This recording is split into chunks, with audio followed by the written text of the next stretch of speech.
Hello and welcome to a special edition of Decision NYC with Ben Max on Manhattan Neighborhood Network. I'm Ben Max, your host and the executive editor of Gotham Gazette.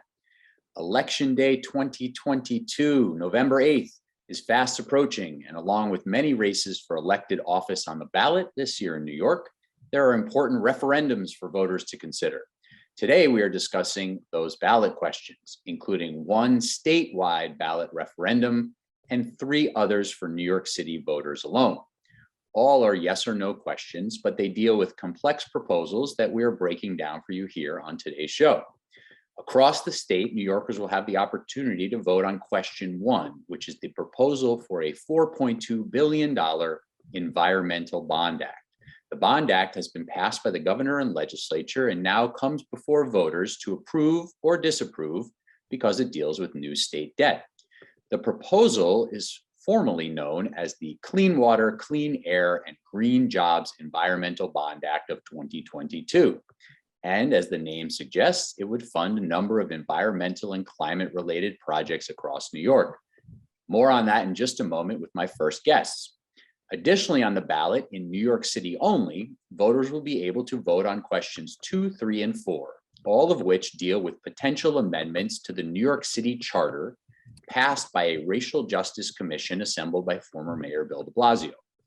In brief, and we'll discuss this more later in the show, those three proposals would add a statement of values to guide government as a preamble to the city charter focused on equity, create an Office of Racial Equity, require a citywide racial equity plan every 2 years, and create a commission on racial equity to represent communities' needs and publicly review the citywide racial equity plan. And finally, require city government to develop and report, beginning in 2024, an annual true cost of living measurement of what it costs to live in New York City without consideration of public, private, or informal assistance. In the second half of this show, I'll be joined by Jennifer Jones-Austin, the chair of the New York City Racial Justice Commission, to discuss ballot questions 2, 3, and 4 for New York City voters. So let's talk about question 1 on the 2022 general election ballot in New York, a statewide referendum for voters to approve or disapprove the $4.2 billion Environmental Bond Act. Joining me now to discuss it are Julie Tighe, the president of the New York League of Conservation Voters, and Amy Chester, managing director of Rebuild by Design. Welcome. Thank you both for being here. Thanks for having us on. Now, I should note you're both part of a large coalition supporting the passage of Proposition 1. And while you may advocate for voters to approve it here, we are just making sure that New Yorkers are aware of its details and they can make up their own minds, of course, as New Yorkers do. I'll also note, though, that I've been looking to find organized opposition to the Bond Act, and I haven't found any yet. That doesn't mean it's a slam dunk for New Yorkers, though, so let's get into the details. But first, just very quickly, if you each would just take a moment to explain what your organization does. Sure. We're a statewide advocacy organization that champions clean water, clean air, and climate change through political action. We also work to educate, engage, and empower New Yorkers to be effective advocates for the environment by making sure that elected officials are engaged on environmental issues through candidate forums, and we do civic engagement to encourage New Yorkers to come out and vote, including early voting. Thank you. And Amy, Rebuild by Design? Yes, Rebuild by Design began after Hurricane Sandy. We began as an initiative of HUD, and we were a competition that brought together experts around the world to work with local governments and local communities in the region. And out of that, the federal government awarded $930 million to 7 projects in the region that are being implemented right now. And we have about $3.9 billion in those projects. After our experience with Hurricane Sandy, we started working with communities around the world, working on collaborative processes and also doing research and education. And it was our initial research that led to Governor Cuomo to introduce the Bond Act. So Julie, give us an overview of what the Bond Act would do if the funding is passed by voters. Sure. So the funding is really going to be made available to make upgrades to our infrastructure, in particular, our water and sewer infrastructure, to make our communities more protected from flooding and impacts of urban heat associated with climate change, to make sure that we're protecting more open space and investing in parks, which we know is really critical, as well as making sure that we are mitigating climate change by reducing air pollution in particular, and making some of our public buildings and schools more energy efficient, allow them to use more renewable energy. This will be done through primarily the state awarding grants to local governments and not-for-profits for them to invest in these projects. And one of the really critical opportunities about this Bond Act is it will enable us to leverage a lot of the federal funding that is coming down from the infrastructure bill passed in 2021, as well as now the Inflation Reduction Act that Congress just passed this summer. So we're really excited about the opportunities that we can take, because we haven't had an environmental bond act in this state since 1996. Yes, indeed. And as I said in the beginning, what the question is before voters is basically allowing the state to bond out and borrow some new money here to then, as you said, allocate those grants. So Amy, say a little bit more about that research and the need for a bond act like this. As Julie just said, there hasn't been one since 1996. One of the questions that I get in talking to people informally about this is, why is this even really necessary? Why not just work a lot of these projects into the massive $220 billion state budget? Why do we need a bond act? So say a little bit more about the research pushing this forward and why it's necessary. So I grew up in New York. I'm a Brooklynite, and my friends and family were very much affected by Hurricane Sandy. But it wasn't until we took a step back and realized that actually every single county in New York State had had a disaster declaration for flooding between 2011 and 2019. And 60% of them had more than 5 disaster declarations.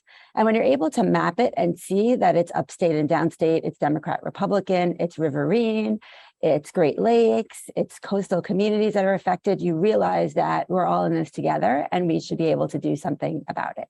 So that was the initial research. And then we started thinking about and trying to calculate how many jobs could it create, how many dollars would it may alleviate us from spending in the future.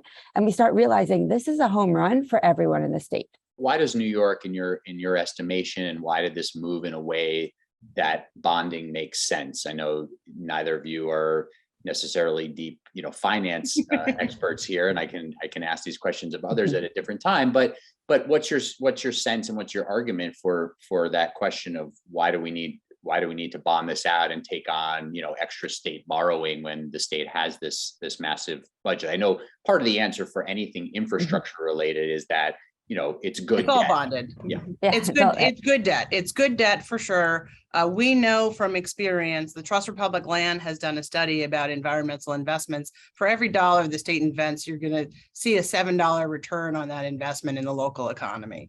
We know that for trying to avoid costs, as Amy was talking about, for every dollar we spend in investing to protect our communities from the impacts of storms, we save $6 in traumatic dollars, right? We don't want to, for Superstorm Sandy, we're paying for people who have gone through terrible, agony of losing their homes. So making sure that we're making those investments makes good sense. We bond out a lot of the infrastructure projects because we know they're going to generate jobs. So Amy can talk more about this, but we've done a study. She and AECOM did a study about how many jobs this would create and how much work that is. So certainly this is something we know. It's not going to increase any taxes for New Yorkers. So this is really a good opportunity for New Yorkers to have the chance to say to the government, we want you to direct funding in this way.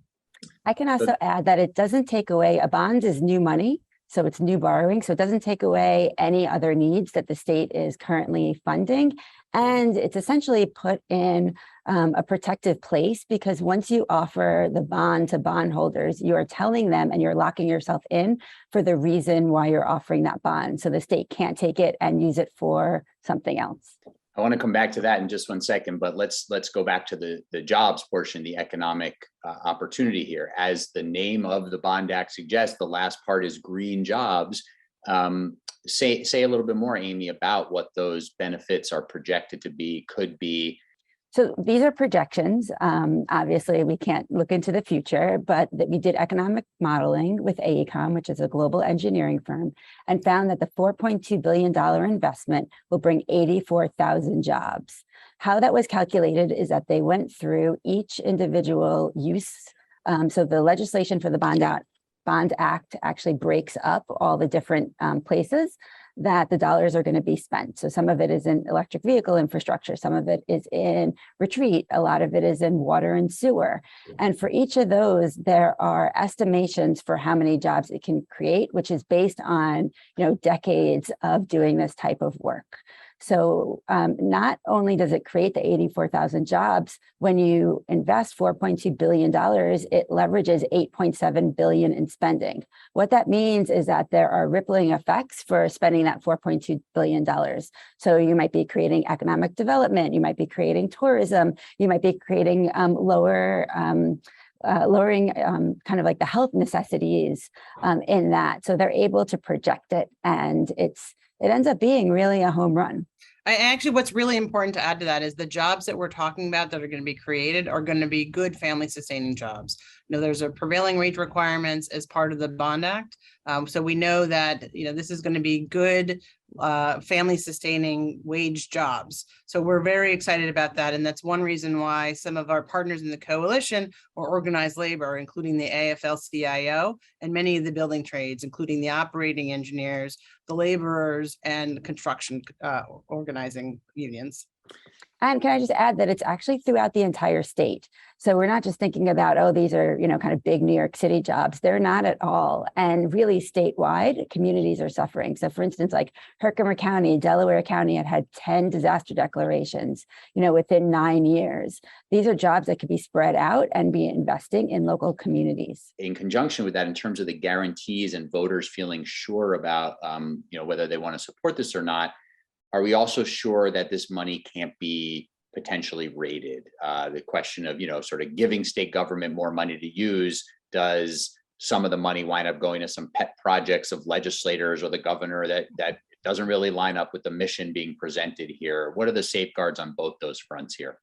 So the statute requires that there be competitive grant programs for a lot of the way the dollars would be spent, which means there'll be criteria that are public that will give the opportunity for municipalities and not-for-profits to apply for those funds to advance projects. Some of the safeguards about just spreading the money around include specifically a requirement that at least 35% of the funds be invested in disadvantaged communities, which are very often communities of color and low-income communities that have been overburdened by pollution from our historic past. So that, I think, is a really important component that was included in the Bond Act, in the statute directly.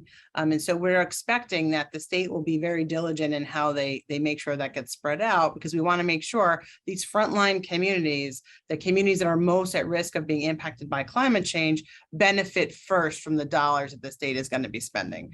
But this is not one where the projects are all spelled out already in the statute the way some of them have been done in the past. So really this will enable all over the state, as Amy said, from Long Island, New York City, to the Hudson Valley, to Western New York and upstate, we'll really have an opportunity to apply for grants and to really be awarded based on some of their risk, and also making sure there's some regional distributions of those dollars. Amy, can you say a little bit more, especially since your work has been so focused on Hurricane Sandy and the recovery and resiliency, what the Bond Act would help do for New Yorkers in terms of localities handling extreme weather?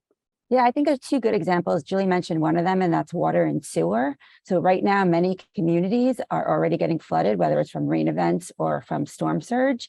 And there'll be many dollars that are allocated to making sure that we can expand sewers or use green infrastructure and really think smartly about protecting our communities. I think there's also a lot of other projects that people won't necessarily think about. Like, we still have lead pipes, right? And we need to replace those. There's going to be funding in there to replace lead pipes. So we're making sure that we're investing in clean school buses, for example, through this Bond Act, which will help us reduce air pollution for our children, which I think is really important. So there's a lot of different funding programs that are being supported with the Bond Act if it gets approved this November 8th. All right, we have to leave it there on question 1 on the general election ballot here in 2022. Voters should make sure, obviously, to do even more research here and be ready to vote on question 1 on the Environmental Bond Act. Julie Tighe, president of the New York League of Conservation Voters, and Amy Chester, managing director of Rebuild by Design. Thanks very much. And now we welcome to the program Jennifer Jones Austin, the chair of the New York City Racial Justice Commission, and also the CEO and executive director of FPWA. Jennifer, thanks for joining me to discuss ballot questions 2, 3, and 4 on this year's New York City general election ballot. Thanks for taking the time. Thank you for giving me the opportunity.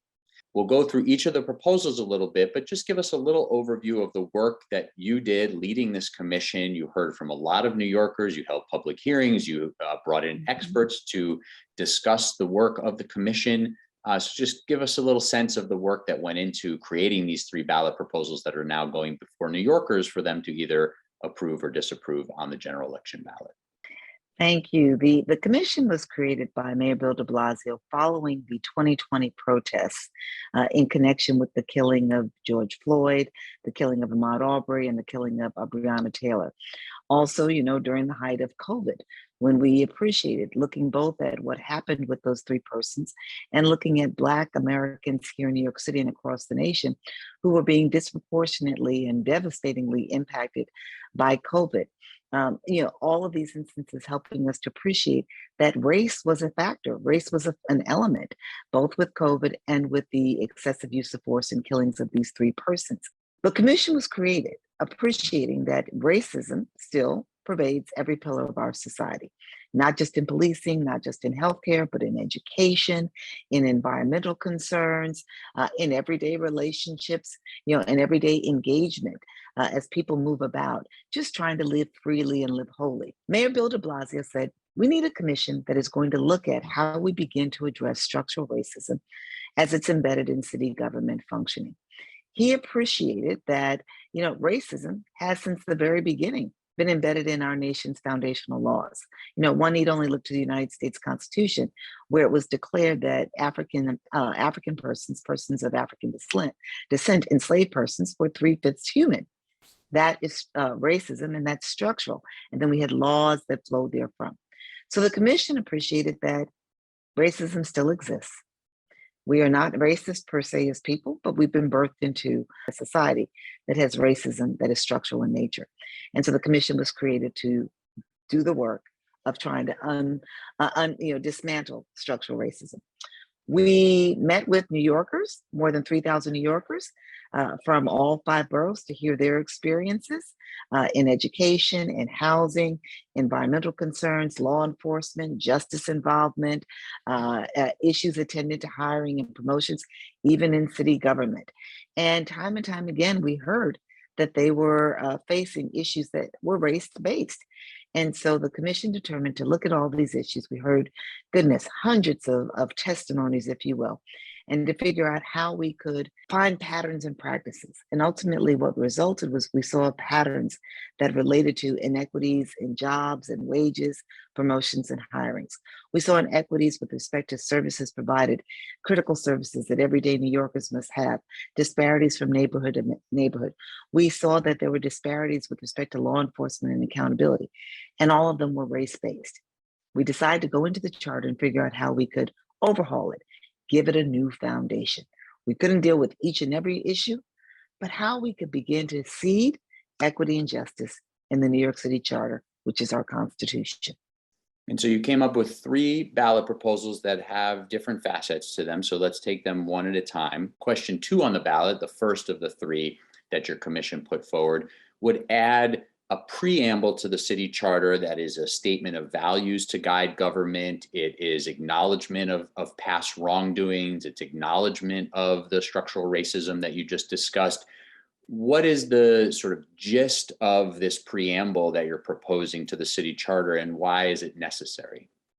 It's all about casting a vision, casting an aspirational vision for our city, who we are, what we believe that we can be, how we should look upon one another and engage with one another as whole individuals, families, and communities, worthy of fairness and equity when it comes to everyday living and the supports that we all need to not only, survive, but actually thrive.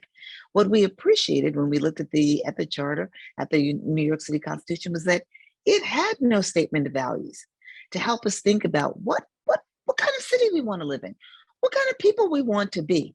And so we thought it important to establish that. We thought it important to, to acknowledge the harms, because you can't really correct and control for harms that have been experienced in the past if you don't own them. And so that's what this statement of values seeks to do. It does not create a private right of action. What it serves to do is to help people who are engaged in policy and decision making to have a North Star and a value base for how we're to engage with and support all New Yorkers. And I'll say for viewers of this program, listeners of this program, you should read the proposed preamble. I'm not going to read it here for you. It's not that long, but it's worth reading in full, laying out sort of a set of values. In part, I'll just say that it has sort of a list of striving to be a city where, and endeavoring to ensure that every person who resides in the city has opportunity to thrive, with a list of sort of specifics about being able to live a full and healthy life. And as we both said, then also some acknowledgements of past wrongdoings and of structural racism and so forth. You mentioned that there's been some questions about whether adding this would create some new right of action that would allow for lawsuits, and you're saying that the language very carefully is meant to not allow for that. Is that correct? Right. We have carefully worded the language. We have vetted it with numerous lawyers, especially those within our New York City Law Department, to ensure that it doesn't. The intention here is not to, give everybody, a right to a slice of the pie, if you will, the New York City pie, but to set forth the value base where New York City can actually govern and structure itself to ensure that everybody has real opportunity, has real access. And then once it's in the charter, though, it's also something for city government to be held accountable for. That's exactly right. And that's why we created the second proposal.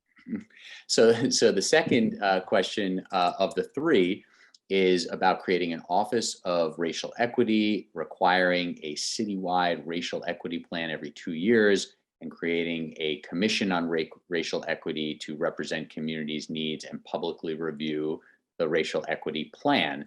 Some of this strikes me as a little bit redundant of things that are already in city government, or actions that city government already is tasked with, but might not necessarily be doing, or doing to a full extent, or coordinating well. Say a little bit about sort of trying to create a new office and what kind of purview that office would have, and the importance of creating this plan that is constantly sort of reevaluated.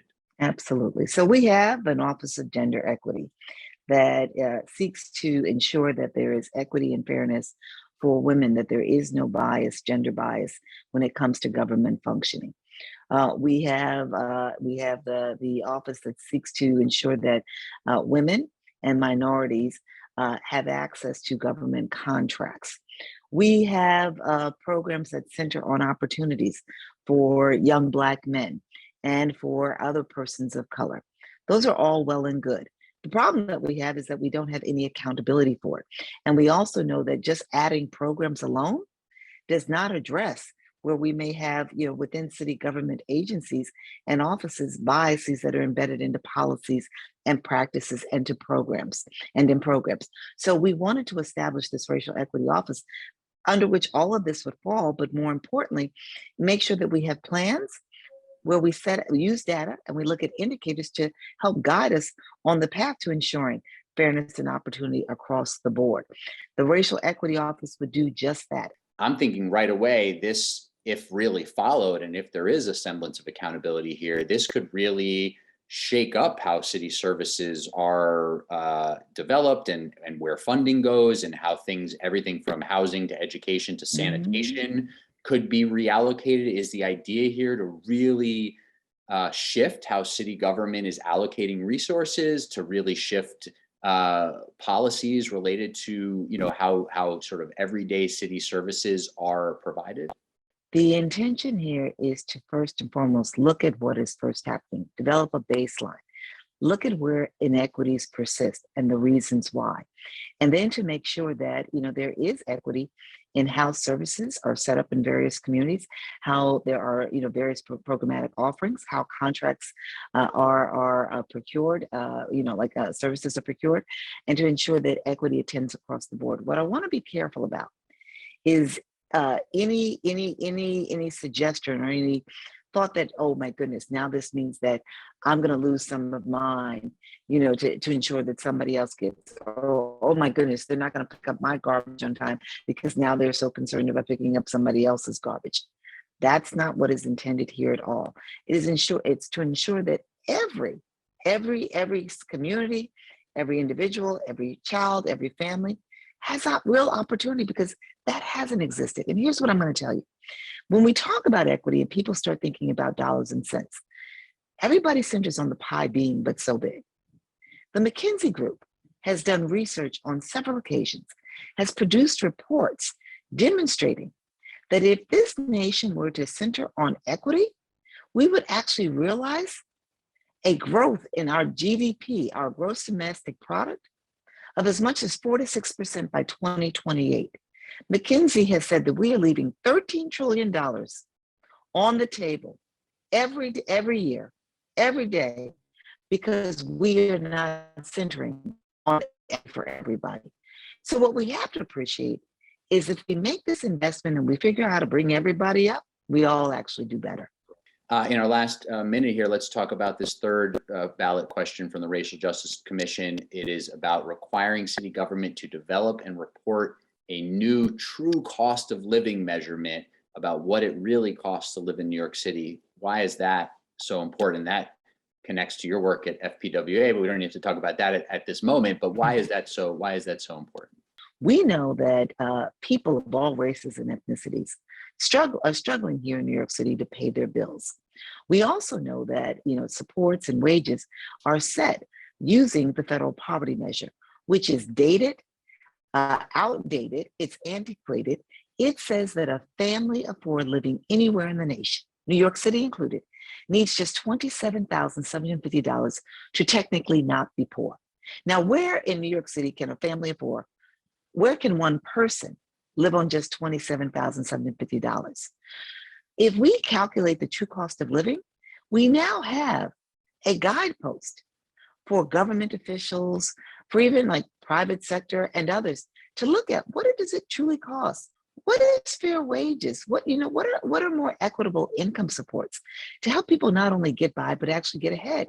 It helps us to center on what dignity looks like when it comes to meeting your basic needs, so that people are not necessarily languishing on income supports because, a COLA of 2% doesn't cut it. This is a game changer in terms of how we as a city, and actually how we as a nation, look at what it means to live with dignity. What does it really cost to live in this city, in this nation? And so we want to begin that work here in New York City. All right, a lot more to discuss on all three of these questions that the New York City Racial Justice Commission has put on the fall 2022 New York City general election ballot, but that is an overview from Jennifer Jones Austin, the chair of the New York City Racial Justice Commission and also the CEO and executive director of FPWA. Jennifer, thanks very much for taking the time to outline these proposals for voters in New York City. Thank you.